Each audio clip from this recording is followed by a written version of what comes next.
Hello guys and welcome back to my channel Sirf IAS.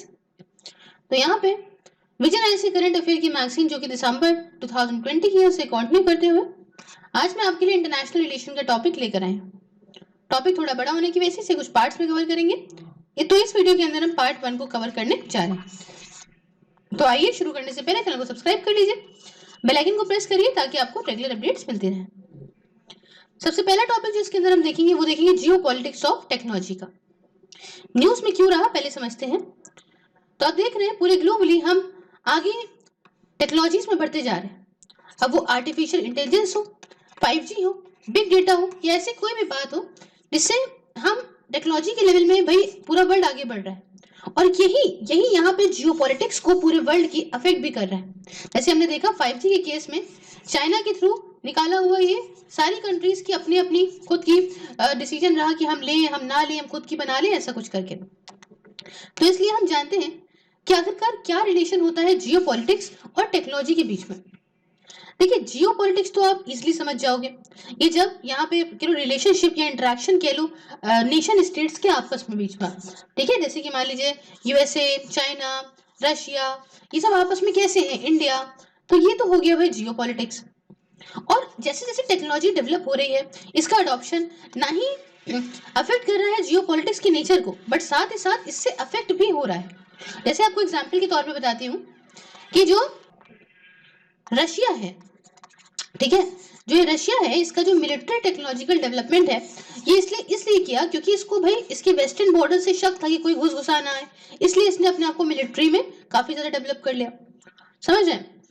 तो अब यहाँ पे जानेंगे कि हम क्या की जो पॉलिटिकल फैक्टर्स हैं इनकी वजह से टेक्नोलॉजी को हम एक्सेस करते हैं, अडॉप्ट कर रहे हैं, डेवलप कर रहे हैं अपने अपने देश में। तो पहला तो हो गया जियोग्राफिकल पोजीशन कि किस जगह पे आखिरकार कंट्री जो है वो लोकेटेड है। भाई अगर वहां पे ज्योग्राफी कैसी है, पानी वगैरह है कि नहीं है। एग्जाम्पल बताती हूँ, इजराइल का एग्जाम्पल है।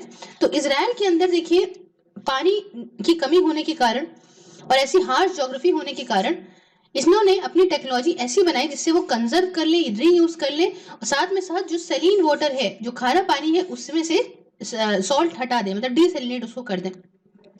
तो एक ये वजह होती है। दूसरा होता है रिलेटिव एक्सेस टू रिसोर्सेज। अब ये भी होता है कि रिसोर्सेज कंट्री के लिए बहुत इंपॉर्टेंट है। तो अब यहाँ पे जैसे एग्जाम्पल के तौर पर बताती हूँ कि लार्ज स्केल एबिलिटी लेबर की जो है ये चाइना को एक कंपैरेटिव एडवांटेज देती है लेबर इंटेंसिव सेक्टर्स में। ऐसे कोई सेक्टर्स जहाँ पे लेबर्स का काम ज्यादा है वहां पे चाइना अच्छे से काम करवा सकता है, इवन इंडिया भी करवा सकता है। क्यों? क्योंकि हमारे यहाँ भी लेबर ज्यादा है। वेयर जो लार्ज स्केल एबिलिटी कैपिटल की है यूएस में तो उसमें कंपेटिटिव एडवांटेज यहाँ पे यूएस को मिल जाता है कि रिसर्च और डेवलपमेंट वहां पे अच्छे से हो सकता है। तो समझ रहे हैं ना। तो टेक्नोलॉजी डेवलपमेंट एडॉप्शन इसी बेसिस पे यहाँ पे बढ़ता है कि आखिरकार हमारे पास रिसोर्सेज कैसे हैं। तीसरा होता है रिलेशनशिप विद अदर कंट्रीज। अब देखिए अब ग्लोबलाइज वर्ल्ड है और टेक्नोलॉजी अगर डेवलप हुई तो कलेक्टिवली यहाँ पे चीजें होती हैं। ऐसा नहीं होता कि भाई एक साथ अकेले कुछ हो जाए। तो रिजल्ट के तौर पे जो कंट्रीज का रिलेशनशिप है इसमें ये फायदा होता है, टेक्नोलॉजी शेयर होती है और इसकी वजह से क्या होता है कि कलेक्टिवली डेवलपमेंट होता है, सब एक साथ मिलकर काम करते हैं। जैसे एग्जाम्पल बताऊं, इंडिया और इसराइल का रिलेशनशिप जो है एग्रीकल्चर टेक्नोलॉजी को लेके, ठीक है, ये काफी एक मेजर इसका एग्जाम्पल आप कह सकते हो। चौथा अगर हम गए तो national priorities and domestic constraints. अब देखिए आखिरकार किस तरह की पॉलिसी जो है रेगुलेट कर रही है ना, किस तरह का एजुकेशन सिस्टम है, किस हद तक सोशल एक्सेप्टेंस है टेक्नोलॉजी की, समझ लो। तो भाई ये सब चीजें काफी ज्यादा अफेक्ट करती है। एग्जाम्पल बताऊं तो टेक्नोलॉजी ड्रिवन जो प्राइवेट सेक्टर है वो उन नेशंस की तरफ जाता है जहां पे ऐसा इन्वायरमेंट हो, ऐसा हो जहां पे स्टार्टअप कल्चर बढ़िया हो। तो वहां पे क्या करेंगे, वहां पे प्राइवेट सेक्टर जाएंगे अपनी बढ़िया टेक्नोलॉजी को लेके, ठीक है। तो ये सब चीजें हैं जो अफेक्ट करती हैं टेक्नोलॉजी वगैरह को। फिर बात आती है किस तरह से टेक्नोलॉजिकल चेंजेस जो हैं वो पोटेंशियली ऑल्टर कर सकते हैं हमारी जियो पॉलिटिकल लैंडस्केप को। देखिए ये सारे चेंजेस ऑलरेडी जो है अफेक्ट करना शुरू कर चुके हैं अभी तक पूरे ही ग्लोबलाइज वर्ल्ड को। और जो इमर्जिंग सेक्टर्स हैं जिसमें ये सब देखने को मिल रहे हैं वो डायरेक्टली कंज्यूमर्स के द्वारा देखने को मिल रहे हैं। इसमें आपका social media for information, technological financial technologies, e commerce, E services, ठीक है। तो ये मोबिलिटी और सोशल सर्विसेज दोनों को ही अफेक्ट कर रही हैं, साथ में साथ जो सोर्सिंग और मैनेजमेंट एनर्जी का है उसे भी अफेक्ट कर रही है। आइए हम आपको बताते हैं कि टेक्नोलॉजिकल चेंजेस कुछ कैसे करेंगे। 3 एरियाज को अफेक्ट। पहला हम देखें सिक्योरिटी। तो सिक्योरिटी की बात करें तो नई टेक्नोलॉजी से नए चैलेंजेस भी आ रहे हैं, जैसे कि साइबर सिक्योरिटी। अब आपके बैठे बैठे आपके अकाउंट का पैसा गायब हो सकता है, ठीक है। कुछ जैसे हाइब्रिड वॉरफेयर हो गया, आपका वल्नरेबिलिटीज जो क्रिटिकल इंफ्रास्ट्रक्चर की जैसे टेलीकम्युनिकेशन वगैरह, इनको थोड़ा सा रिस्क है, ये कॉल ट्रेस हो गई, कुछ भी मामला आपके साथ हो गया। और जो रिलेटिव डेप्रिविएशन इनसाइड टेक्नोलॉजी का कंट्री के अंदर है ना, इसकी वजह से भी सिक्योरिटी यहाँ पे हिलती है कंट्रीज की। एग्जांपल बताऊं तो United state along side countries like जैसे यूनाइटेड किंगडम और फ्रांस, इन ये have been apprehensive to penetration of Hawaii technologies in which telecommunication system citing security and privacy concern। ये चाइना की जो हवाई जो 5G वाला है ना, तो इसमें यहाँ पे क्या यूके हो गया, फ्रांस हो गया, यूएस हो गया, तो ये सारी कंट्रीज थोड़ा सा कह रही है हम अडॉप्ट नहीं करेंगे इसको। क्यों? क्योंकि इनको डर है कि भाई डर है कि भाई सिक्योरिटी या प्राइवेसी कंसर्न्स को लेके, और चाइना तो इसमें फेमस ही है। दूसरा जो ये एरिया है वो है भाई इंटरनेशनल स्टैंडिंग का। तो देखिए यहाँ पे है कि किस हद तक टेक्नोलॉजिकल डेवलपमेंट जो है वो हमारी पॉलिटिकल स्टैंडिंग को जो है वो इन्फ्लुएंस करता है, डायरेक्टली या इनडायरेक्टली। जैसे एग्जांपल बताऊं तो इजराइल इतनी छोटी कंट्री होने के बावजूद भी है ना, in a volatile neighbourhood has considered global influence. अब ये मान लीजिए इतनी छोटी कंट्री है, लेकिन तब भी देखिए इजराइल का कितना पौवा है पूरे ही वर्ल्ड में। और ये क्यों है? क्योंकि इजराइल काफी ज्यादा डेवलप्ड कंट्री है, ठीक है, टेक्नोलॉजिकल डेवलप्ड काफी है, टेक्नोलॉजी में काफी ज्यादा डेवलप्ड है। और तीसरा इलाका है भाई इकोनॉमिक ग्रोथ का। तो टेक्नोलॉजिकल डेवलपमेंट या अडॉप्शन ये एक बहुत बड़ा की फैक्टर है कि हम लॉन्ग टर्म इकोनॉमिक ग्रोथ कर सकते हैं अपने देश की। इससे बहुत ही हायर वर्क प्रोडक्टिविटी मिलेगी, एफिशिएंसी हमारी बढ़ेगी, हमारी प्रोडक्ट की क्वालिटी और सर्विस की क्वालिटी अच्छी हो जाएगी। इसलिए जो टेक्नोलॉजी का एक्सेस है काफी इंपॉर्टेंट हो जाता है इकोनॉमिक ग्रोथ के लिए और दूसरे भाई कंट्रीज के लिए। एग्जाम्पल बताऊं तो जो डेटा ड्रिवन टेक्नोलॉजी है इसका कंट्रोल ये देखा जाता है कि भाई देखो technological variable which will drive the future economic competition among countries. तो डेटा टेक्नोलॉजी तो आप जानते हैं आजकल आने वाले समय में बहुत ही इंपॉर्टेंट होने वाली है। फिर कि भाई किस तरह से करंट जियोपॉलिटिक्स जो कि टेक्नोलॉजी की है, हाँ, ये पूरे ग्लोबली कैसी चल रही है, क्या हो रहा है ना, how the current geopolitics of technology is playing out globally. तो देखिए नई नई टेक्नोलॉजीज आ रही हैं, इससे अलग अलग रिएक्शन देखने को मिल रहा है डिफरेंट डिफरेंट कंट्रीज का। अब ये सारे रिएक्शंस को हम दो कैटेगरी में डिवाइड करते हैं। पहला रिएक्शन टेक्नोलॉजिकली अथॉरिटेरियन रिएक्शन और दूसरा रिएक्शन टेक्नोलॉजिकली डेमोक्रेटिक रिएक्शन।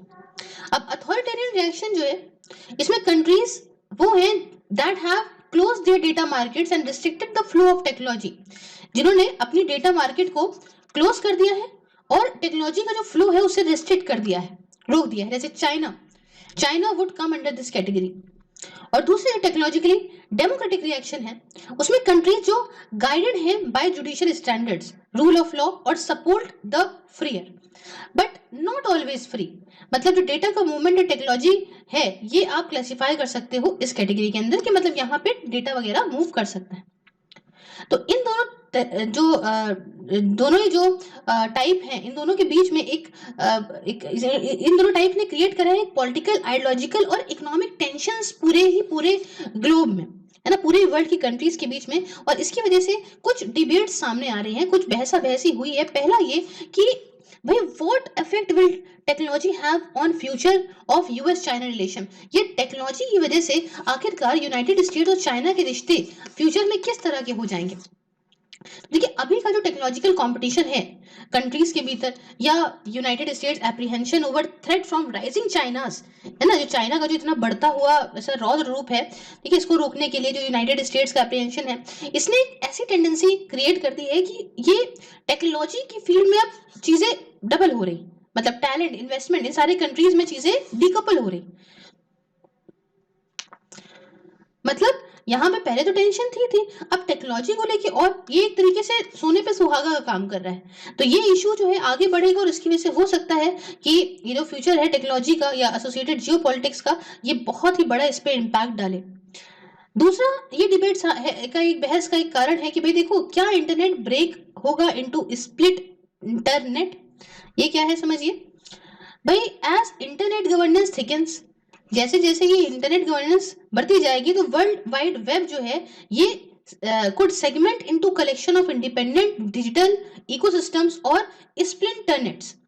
ये जो इमर्जिंग मॉडल है ये अट्रैक्टिव हो सकता है उन स्टेट्स को और बिजनेस को जो चाहते हैं कि ये एक्सर्ट करे greater market control cyber space में और एक्सक्लूड करे फॉरेन कंपटीशन। तो इससे क्या होगा कि जो इंटरनेट है ये हो सकता है कि स्प्लिटर नेट में जो है वो ब्रेक हो जाए। समझे, इंटरनेट जो बढ़ता जा रहा है ना, तो इससे हो सकता है कुछ सेगमेंट में हो स्प्लिटर नेट जिसे हम लोग बोलेंगे। अब तीसरा ये है, क्या ये जो ग्लोबल रेगुलेटरी रिजाइम है क्या इसे बनाना पॉसिबल होगा कि भैया ग्लोबली इन चीजों को कैसे मैनेज करेंगे? हालांकि देखिए अभी ये जो ट्रेंड्स हैं वो कहते हैं कि देखो डी ग्लोबलाइज्ड हो जाएगा, सेगमेंटेड वर्ल्ड होगा, सबका अपना खुद का मामला होगा, यहाँ पे ग्लोबलाइज नहीं होगी चीजें। बट जो टेक्नोलॉजी की ग्रोथ है ये इतनी फास्टेस्ट है ना। अगर हम देखें ग्लोबल कोऑर्डिनेशन के साथ में, अपना अकेले अकेले करोगे तो शायद इतना तेजी से नहीं मिल रही चीजें, जितना जो है वो अगर हम सारी कंट्रीज के साथ मिलकर करेंगे तो कितनी तेजी मिल रही है। तो इस आइडिया को दिमाग में रखते हुए ये पॉसिबल है कि धीमे धीमे हो सकता है कि नेशनल और रीजनल रेगुलेटरी रिजाइम ये एक साथ आ जाए आने वाले फ्यूचर में और कहें चलो ठीक है भाई हाथ मिला लो और साथ में मिलकर काम करते हैं। उसके बाद टॉपिक आता है कि इंडिया का क्या है। भाई इंडिया का ने क्या स्टैंड लिया है जो अभी का जियो पॉलिटिकल सिनेरियो चल रहा है और आखिरकार इंडिया को करना क्या चाहिए।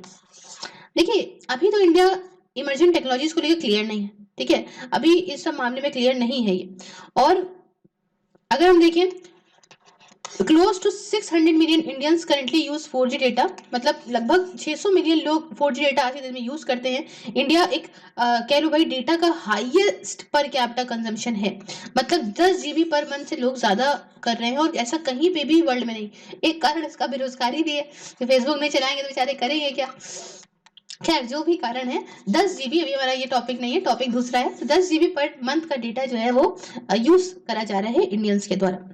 तो देखो अब अपना ये कदम उठाना तो इसके लिए जरूरी हो गया, तो इंडिया को यहाँ पे कुछ सस्टेन करना होगा, कुछ टेक्नोलॉजिकल डेवलपमेंट। तो इसको ध्यान में रखते हुए कुछ कदम उठाए गए हैं अच्छे टेक्नोलॉजिकल डेवलपमेंट के लिए और लिए जा सकते हैं। कुछ कदम उठाए क्या गए हैं, कुछ कदम उठाए जा सकते हैं, जैसे कि पहला पर्सनल डेटा प्रोटेक्शन लॉ। तो इससे क्या है भाई देखो, oscillate the enactment of personal data protection law, क्योंकि देखिए ये इससे क्या होगा, ये क्लैरिटी देगा क्रॉस बॉर्डर मूवमेंट को डेटा की, और यहाँ पे जो पर्सनल डेटा है उसको भी रेगुलेट करने के लिए काफी काम आएगा कि हमारा डेटा कहाँ जा रहा है कहाँ नहीं जा रहा, और साथ में हमारा डेटा कहाँ स्टोर हो रहा है क्या नहीं हो रहा है। तो पर्सनल डेटा प्रोटेक्शन लॉ की हमें जरूरत है। दूसरा regulatory clarity on new technology. देखिए इंडिया का जो रिस्पॉन्स है नई नई टेक्नोलॉजी को लेकर, जैसे कि ब्लॉकचेन, ड्रोन टेक्नोलॉजी वगैरह को लेके, ये काफी ज्यादा एम्बिवेलेंट है मतलब हमें कुछ कंफ्यूजन है, हम मिक्स फीलिंग्स दिखाते हैं इसकी, अपनी ओपिनियन जो है किसी चीज को लेके भाई काफी मिक्स दिखाते हैं। तो ये जो है ये भाई डेवलपमेंट के बीच में एक तरह का रोड़ा है। एक क्लियर अप्रोच रखिए जिससे हम फटाफट से जो है पब्लिक और प्राइवेट सेक्टर दोनों में ही एक अडॉप्ट करें, फास्टर अडॉप्टेशन करें इन टेक्नोलॉजी का। तीसरा भाई एक क्लियर स्टैंड लीजिए ग्लोबल स्टेट पे। देखिए अगर आप एक सही कदम उठाओगे ग्लोबल स्टैंड पे, जैसे 5G की बात हो गई, ब्लॉकचेन वगैरह की बात हो गई, तो इसे हमें अगर हम क्लियर स्टैंड लेंगे ग्लोबल लेवल पे तो इंडिया की पोजीशन, इंडिया की इज्जत और बढ़ाएगा। साथ में यहाँ पे ये हम इस पे रहेंगे, बराबर रहेंगे, तो हमारी डोमेस्टिक अप्रोच भी हम जो है उसको भी चीजों में मैनेज कर पाएंगे और हमें जरूरत भी है। उसके बाद बात आती है टेक डिप्लोमेसी की। तो मिनिस्ट्री ऑफ एक्सटर्नल अफेयर्स ने यहाँ पे एक नया इमर्जिंग और स्ट्रेटेजिक टेक्नोलॉजी, से हम कहेंगे भाई new emerging and strategic technology, जिसे नेस्ट कहते हैं, NEST, नेस्ट डिवीजन जो है वो 2020 में क्रिएट करी है।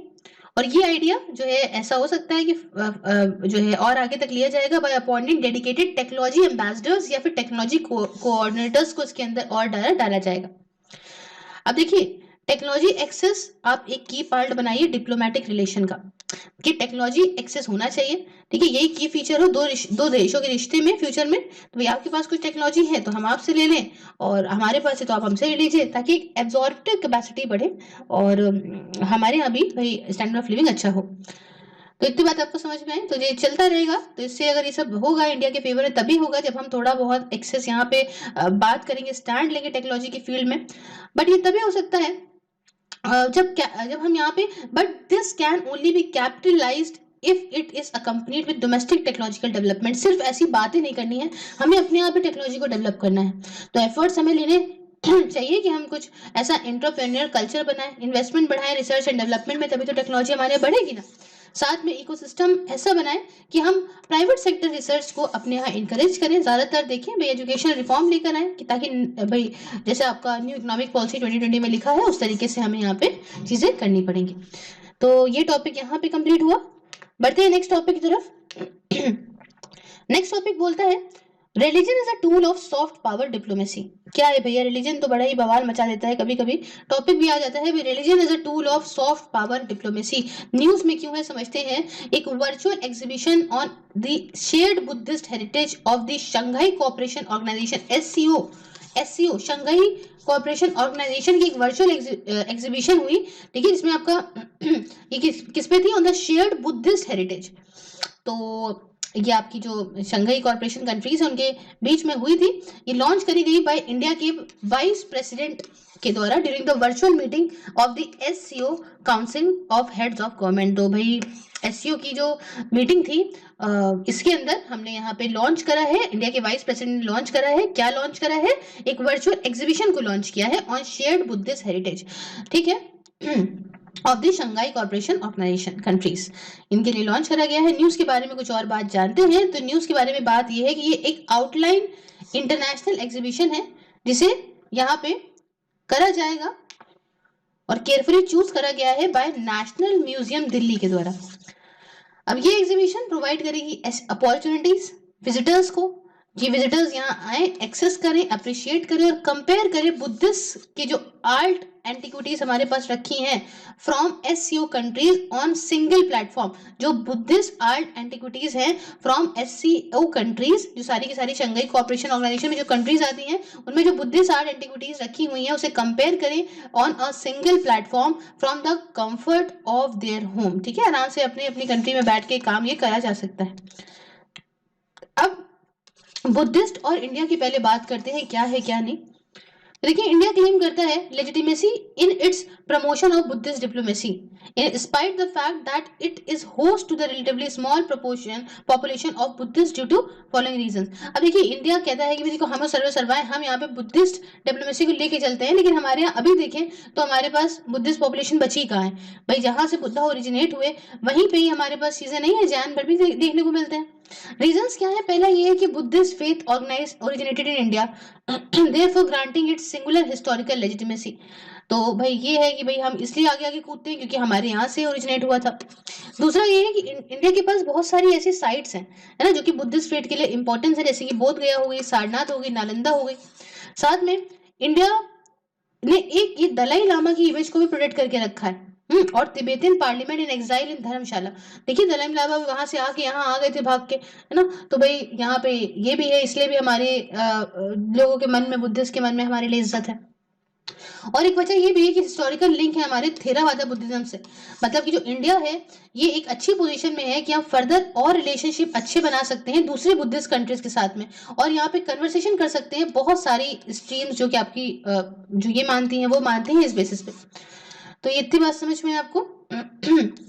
तो भाई कल्चर डिप्लोमेसी हम यहाँ पे उसके आगे यहाँ बात कर सकते हैं, फॉरेन पॉलिसी वगैरह पे बात कर सकते हैं। क्यों भाई, हमारे इस चीज को बेस रख के। अब यहाँ बात आती है सॉफ्ट पावर की। सॉरी, सॉफ्ट पावर की बात है तो मैं ये लिखा हुआ है ना कि ये टूल बन सकता है सॉफ्ट पावर डिप्लोमेसी का।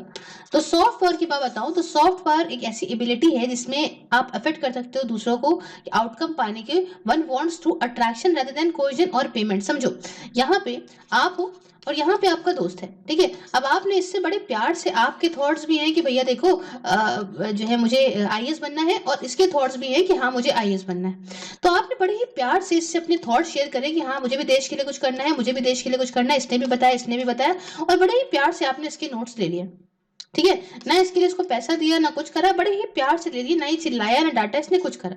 तो समझे, तो सॉफ्ट पावर यही है कि हम यहाँ पे अच्छा करें और जो हम चाहते हैं वो हम पा भी लें, और यहाँ पे हम यहाँ कोई लड़ाई दंगा भी इसके लिए ना हो, ठीक है। कंट्री की सॉफ्ट पावर जो है उसके रिसोर्सेज ऑफ कल्चर पे, वैल्यूज पे और पॉलिसीज पे डिपेंड करती है।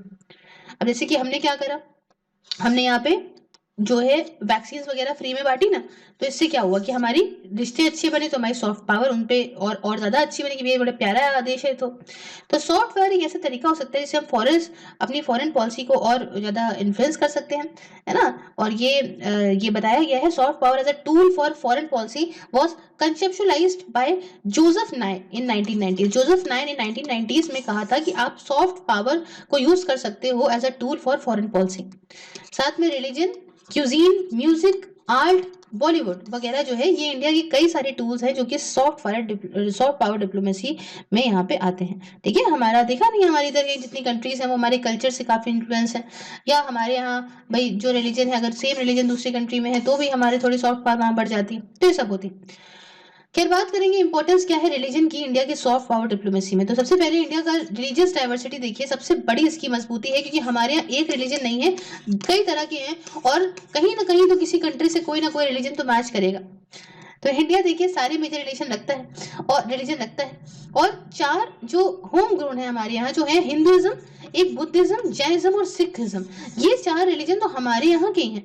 और ये 4 रिलीजन बाहर से आए हैं, कौन से? एक जोरास्ट्रिज्म, एक जुदाइज्म, एक क्रिश्चियनिटी और इस्लाम, ये सब बाहर से आए हैं। साथ में कोई भी दूसरी जो रिलीजन बेस्ड कंट्रीज हैं उनके विपरीत जो पीपल हैं, बहुत सारे सेक्ट्स के और रिलीजन्स के, ये यहाँ पे देखिए बहुत ही शांति से रहते हैं, किसी और कंट्री में इतनी शांति से नहीं रहते। ठीक है, और इससे क्या होता है, हमें और फायदा मिलता है ना। हम यहाँ पे जो है रिलीजियसली माइंडेड पीपल के साथ रहते हैं, पूरे ग्लोब में रह सकते हैं, कहीं पे भी रह सकते हैं, पॉजिटिव एटीट्यूड रहता है इंडिया के प्रति। फिर आता है भाई रोल ईट्स पॉलिसी। तो इंडिया की देखिए जो लुक ईस्ट पॉलिसी है, ये यहाँ पे आप कह सकते हो जो हमारा हिस्टोरिकल लिंक्स है बुद्धिज्म के साथ में, इससे काफी जो है वो एम्फेसाइज हो सकती है। मतलब बुद्धिज्म हमारा इतिहास में है, हमारे यहाँ से ओरिजिनेट हुआ, और बाकी जो है ईस्ट में आज भी यूज होता है, तो हम उन कंट्री के साथ ऐसे अपने रिश्ते बना सकते हैं। साथ में इंडिया मेंबरशिप मांग सकता है Organisation of Islamic Corporation OIC से।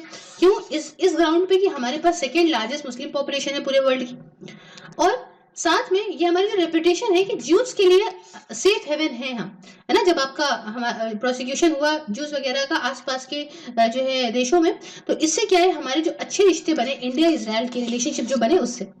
उसके बाद तीसरी बात ये कि रिलीजियस डिप्लोमेसी काफी इंटीग्रल है इंडिया की ट्रेडिशन की। देखिए हम क्या कहते हैं, वासुदेव कुटुंबकम, मतलब whole world is but one family, the whole world is but one family, है ना। ये पूरा जो वर्ल्ड है वो एक परिवार की तरह है, ये हमारी महा उपनिषद में लिखा है। और अशोका ने यहाँ पे बुद्धिस्ट मिशनरीज को भेजा था, आपके सिलोन में, इजिप्ट में, मैसिडोनिया, तिब्बत वगैरह में बुद्धिस्ट अपना जो रिलीजन था, बुद्धिस्ट रिलीजन था, उसे और ज्यादा प्रोपोगेट करने के लिए, फैलाने के लिए। तो जो आपका 1893 में बहुत ही फेमस, याद होगा, स्वामी विवेकानंद जी ने एड्रेस करते वक्त शिकागो पार्लियामेंट ऑफ रिलीजन्स को ये कहा था कि भैया मच नीडेड रिकॉग्निशन और रिस्पेक्ट जो है लेकर आए थे इंडिया के प्रति, पर्टिकुलरली कल्चर और ट्रेडिशन की फील्ड में ना। तो इन्होंने बहुत उस समय बहुत प्यारा उन्होंने वहां पे बोला था। उसके बाद चौथा ये कि रिलीजन एक कोहेसिव बॉन्ड है इंडिया के सब कॉन्टिनेंट का। देखिए कई सारे रिलीजन्स इंडिया के जो अंदर हैं, ये हमें बाकी सारी हमारी जो पड़ोसी देश है उनके साथ कनेक्शन बनाने में मदद करते हैं। इसलिए रिलीजन जो है वो साउथ एशिया की यूनिक आइडेंटिटी बनाने में भी मदद करता है। लेकिन अब बात आती है, हर चीज अच्छी नहीं होती। क्या चैलेंजेस फेस करे जाते हैं इंडिया के द्वारा अपने आप को लीडर के तौर पे दिखाने में? अगर हमें रिलीजियस सॉफ्ट पावर डिप्लोमेसी में क्या दिक्कतें आती हैं इंडिया को एक लीडर के तौर पे खुद को प्रेजेंट करने में? तो सबसे पहला तो देखो चाइना, सबसे मुसीबत तो यही है, इतना भयानक कॉम्पिटिटर ये बनता चला जा रहा है। तो भैया एक बुद्धिज्म की अगर हम बात करें, डिप्लोमेसी अगर हम बुद्धिज्म को लेकर करते हैं, तो चाइना ने भैया ये तो अपना ही लगा रखा है। China made it a crucial part of its soft power, वो बुद्धिज्म को पहले ही इतना जो है वो यूज कर चुका है। और ये चाइनीज स्टेट हैं, ये प्रमोट करते हैं रिलीजन को on the ground of historical association. भाई चाइनीज क्या कहती है कि ये हमारा तो बहुत इतिहास से जो है वो ताल्लुकात है, और ये फैक्ट कि भैया यहाँ पे सबसे ज्यादा बुद्धिस्ट पॉपुलेशन है हमारी कंट्री में, तो बात ही खत्म हो गई। तो चाइना तो सबसे ज्यादा बुद्धिज्म का यहाँ पे जो है इसको यूज कर रहा है एज अ सॉफ्ट पावर। अब ये काम कर रहा है बहुत सारे डिफरेंट प्रोजेक्ट्स में, जैसे कि यहाँ पे यूनाइटेड स्टेट्स का $3 बिलियन का एक लुम्बिनी प्रोजेक्ट हो रहा है नेपाल के अंदर। ठीक है। तो दूसरी कंट्रीज को यहाँ पे थोड़ा खुश करने के लिए इसमें काफी सिग्निफिकेंट अमाउंट आपकी बुद्धिस्ट पॉपुलेशन की है through it's belt and road initiative, BRI project के थ्रू, समझ रहे हैं। तो बहुत सारे उसमें ये चाइना काम कर रहा है, तो चाइना एक दिक्कत हो गया। दूसरा चैलेंज है structural loopholes in the efforts to propagate India's culture. अब दिक्कत क्या है, देखिए परफॉर्मेंस जो है Indian Council for Cultural Relation की है ना, सेंटर्स के साथ में इन अबाउट 35 कंट्रीज, 35 कंट्रीज में, और यहाँ पे एम है कि हमें इंडियन कल्चर को प्रमोट करना है। तो ये यहाँ पे थोड़ा ये काम जो कर रही है ना, ये थोड़ा पीछे चल रहा है अभी। इंडिया एक अच्छा ब्रांड वैल्यू नहीं बना पाया है फॉरेन कंट्रीज में, अब्रॉड में।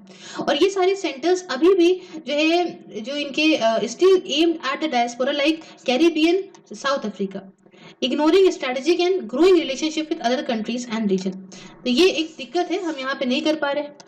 चौथा चैलेंज ये है स्ट्रिक्ट वीजा रूल्स। अब स्ट्रिक्ट वीजा रूल्स क्या है, देखिए साउथ एशिया में जो सिटीजन्स हैं सिर्फ और सिर्फ नेपाल के, भूटान के, मालदीव के, यही यहाँ पे वीजा फ्री ट्रैवल कर सकते हैं इंडिया में। तो ये जो एक्ट है ना, ये यहाँ पे रोड़ा बनता है कि बहुत सारे कल्चर एसेट्स या रिलीजियस हेरिटेज जो है नहीं, मतलब इंटर रीजन टूरिज्म में ही हो जाते हैं। यहाँ पे भाई बाहर की कंट्रीज के लोग बहुत ज्यादा नहीं आ पाते, ये एक दिक्कत सामने आ जाती है। ठीक है, this act as a hurdle in leveraging India's enormous culture assets and religious heritage by reviving intra regional tourism flow. अब कुछ रिलेटेड इन्फॉर्मेशन इसके बारे में जान लेते हैं। तो पहला, Indian Council for culture relation के बारे में, जिसमें अभी मैंने ऊपर बताया ICCR, तो एक ऑटोनॉमस ऑर्गेनाइजेशन है सरकार की, जिसे 1950 में मौलाना अब्दुल कलाम आज़ाद के द्वारा जो है वो इसे जो है वो बनाया गया था। और ये पहली ऐसी, ये जो आपका मौलाना अब्दुल कलाम आज़ाद थे, ये पहले एजुकेशन मिनिस्टर थे इंडिपेंडेंट इंडिया के। एम ये है कि यहाँ पे मजबूत बनाना हमारे कल्चर रिलेशन और म्यूचुअल अंडरस्टैंडिंग को, साथ में जो कल्चर एक्सचेंज है उसे प्रमोट करना दूसरी कंट्रीज और वहाँ के लोगों के साथ में। ये एक्टिवली पार्टिसिपेट करती है किस तरह से फॉर्मुलेट और इम्प्लीमेंट करें पॉलिसीज को और प्रोग्राम्स को जो कि इंडिया के एक्सटर्नल कल्चरल रिलेशन के साथ रिलेट करती हूँ। दूसरा बताऊं तो schemes for promoting international culture relation, ये स्कीम्स को इम्प्लीमेंट करा गया है मिनिस्ट्री ऑफ कल्चर के द्वारा। और उद्देश्य ये है, ऑब्जेक्टिव ये है कि हम यहाँ पे आर्टिस्ट जो कि इंडियन आर्ट फॉर्म्स में प्रैक्टिस कर रहे हैं, उनको अपॉर्चुनिटी दें कि अब आप जो है फॉरेन में, अब्रॉड में परफॉर्म करिए under the banner festival of India. Festival of India के बैनर के अंतर्गत ये लोग यहाँ पे बाहर कंट्रीज में परफॉर्म करें। ये पैसा वगैरह देगा कल्चर सोसाइटीज को जो कि प्रमोट करती हैं इंडियन कल्चर को अब्रॉड में, कि वहां पे आप कल्चर एक्टिविटीज को ऑर्गेनाइज कराइए जो कि इंडियन कल्चर को दर्शाए, ताकि हमारा जो फॉरेन नेशनल्स हैं उनका यहाँ पे इंटरेस्ट इंडियन कल्चर की तरफ बढ़े। फिर उसके बाद एक और चीज है, वो है प्रोजेक्ट मौसम। तो ये एक मिनिस्ट्री ऑफ कल्चर का प्रोजेक्ट है, इम्प्लीमेंट करने वाला है ये Indira Gandhi national centre for arts, new Delhi. ये एक नोडल कोऑर्डिनेटिंग एजेंसी है जो यहाँ पे आर्कियोलॉजिकल सर्वे ऑफ इंडिया को और नेशनल म्यूजियम को यहाँ पे सपोर्ट करेगी एज एसोसिएट बॉडीज। अब क्या है इस प्रोजेक्ट मौसम की बात बताते हैं। ये खुद को दो लेवल पे रखता है। पहला ये मैक्रो लेवल, माइक्रो नहीं कह रही हूँ, MACRO मैक्रो लेवल। दूसरा है माइक्रो लेवल, माइक्रो होता है सिंगल, छोटा छोटा। तो मैक्रो लेवल पे देखें, एज अ होल देखें तो ये रिकनेक्ट और रीएस्टैब्लिश करेगा कम्युनिकेशन को कंट्रीज जो कि इंडियन ओशन वर्ल्ड की हैं वो आपस में, और जिससे क्या होगा कि हमारे कल्चरल वैल्यूज और हमारे जो दुख दर्द हैं वो समझे जाएंगे, खत्म होंगे। और माइक्रो लेवल पे फोकस डालेगा कि अंडरस्टैंड करने में नेशनल कल्चर्स को इनके रीजनल और मैरीटाइम मिलियो में। तो ये कुछ बात है। अब बात आती है यहाँ पे कि आखिरकार क्यों, मतलब कैसे जो है इंडिया यहाँ पे अपना रिलीजियस सॉफ्ट पावर डिप्लोमेसी को और इफेक्टिव बना सकती है। तो पहली चीज तो ये कि हमें पीपल सेंट्रिक अप्रोच लेनी चाहिए। ठीक है, अगर हमें रिलीजियस डाइवर्सिटी को भाई लिवरेज करने के लिए पीपल सेंट्रिक अप्रोच लो। देखिए सत्याग्रह बेस्ड था नॉन वायलेंस पे, महात्मा गांधी वाला सत्याग्रह जो है वो नॉन वायलेंस पे बेस्ड था। ये पूरे वर्ल्ड में जो है वो पहुंच गया। कैसे? इसमें किसी भी ब्रिटिश इंडियन गवर्नमेंट का सपोर्ट नहीं था, तब भी पहुंचा।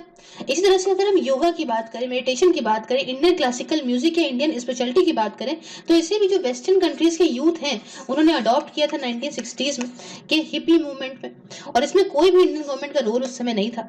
तो इसलिए हमें पीपल सेंट्रिक अप्रोच लेनी है। लोगों तक चीजें पहुंचेंगी तो अपने आप ही चीजें फैलेंगी। दूसरा है soft power dissemination should be neutral. देखिए यहाँ there should not be any reference to our interest while propagating our civilization and cultural heritage. मतलब यहाँ पे कोई भी रेफरेंस ना हो, हमारा मतलब ना दिखे जब हम प्रोपोगेट करें, अपने सिविलाइजेशन को फैला रहे हैं, कल्चर हेरिटेज को फैला रहे हैं, तो हम अपना कोई इंटरेस्ट इसके अंदर ना दिखाएं। ये इसलिए क्योंकि सॉफ्ट पावर को आप यूज करते हो to achieve specific goals is a contradiction in terms and can be counter productive. ठीक है, तो ये है भाई, देखो काम की बात करो, अपनी बातें कहो, खाली मतलब ना दिखाओ। तीसरा, economic vibrancy must be maintain and enhance. देखिए, क्योंकि इससे क्या होगा कि सॉफ्ट पावर असेट्स पर से do not translate into policy gains. से सॉफ्ट पावर से हमें भी देखो ऐसा नहीं है पॉलिसी का फायदा होगा। For example, despite having strong religious linkages with countries in Indian Ocean region, हमारे इतने अच्छे रिश्ते होने के बावजूद, रिलीजियस लिंक होने के बावजूद, रिश्ते क्या अच्छे लिंक होने के बावजूद, इंडियन ओशन की अच्छे रिलीजियस लिंक होने के बावजूद इंडियन ओशन रीजन की कंट्रीज के साथ इंडिया के रिलेशन इन सारी कंट्रीज के साथ वो काफी नेगेटिव है। क्यों? क्योंकि चाइना इतना ज्यादा वहां बढ़ गया है। क्यों? एक वाइब्रेंट इकोनॉमी जो है वो मदद कर सकती है इंडिया को, चाइना के जो इतना ज्यादा बढ़ रहा है ना, ये BRI belt and road initiative जो इसका बढ़ रहा है, इसको काउंटर करने में, तो इकोनॉमी में बहुत बड़ा रोल निभाएगी इसके लिए। और आखिरी में, celebrating values of other countries. सिर्फ अपना अपना काम मत करो, सामने वाले का दिल भी जीतना है ना, तो सामने वाले का दिल दिमाग जीतने के लिए आपको उनकी करी हुई चीजों को भी जो है वो क्या कहते हैं भाई, सेलिब्रेट करना होगा। अब ICCR जो है, ये मैंने ऊपर जो बताया था, जो आपका Indian Council for agriculture relation जो है, उसका ऑब्जेक्टिव ये हो कि भैया आप सिर्फ इंडियन कल्चर को ना प्रमोट करो अब्रॉड, बट यहाँ पे इंडियन को उनके कल्चर के प्रति भी तो अवेयर कराओ ना। वो कहेंगे वाह भाई वाह, तुम अपनी बातें कहते जा रहे हो, हमारी चीजें क्या बेकार है क्या? समझ रहे हैं? तो दोनों तरफ से अगर आप ध्यान रखोगे तो चीजें और आगे बढ़ सकती हैं। और आखिर में कंक्लूजन की बात करते हैं, तो रिलीजियस टॉलरेंस और सेक्युलर वैल्यूज जो कि इंडिया को दे सकती हैं भाई, ग्लोबल डिप्लोमेसी में फायदा दे सकती हैं, पर्टिकुलरली चाइना के ऊपर तो दे ही सकती हैं। और बुद्धिस्ट को आप यूज कर सकते हो as a soft power diplomacy. China will be struggling because of its treatment of Tibetan. देखो, चाइना को दिक्कत तो होगी, क्यों? क्योंकि इसने बहुत बुरा हश्र किया है तिब्बतन बुद्धिस्ट के साथ, उनके कल्चरल रेवोल्यूशन के टाइम पे, याद है ना, भाग के आ गए दलाई लामा यहाँ पे। तो जो ट्रीटमेंट इसने किया है यूइगर मुस्लिम्स का, अब हांगकांग रीजन में आप देखते हैं क्या होता है, ये भी काफी डिफिकल्ट बनाएगा चाइना को बाकी इस्लाम फॉलोवर्स का दिल जीतने में।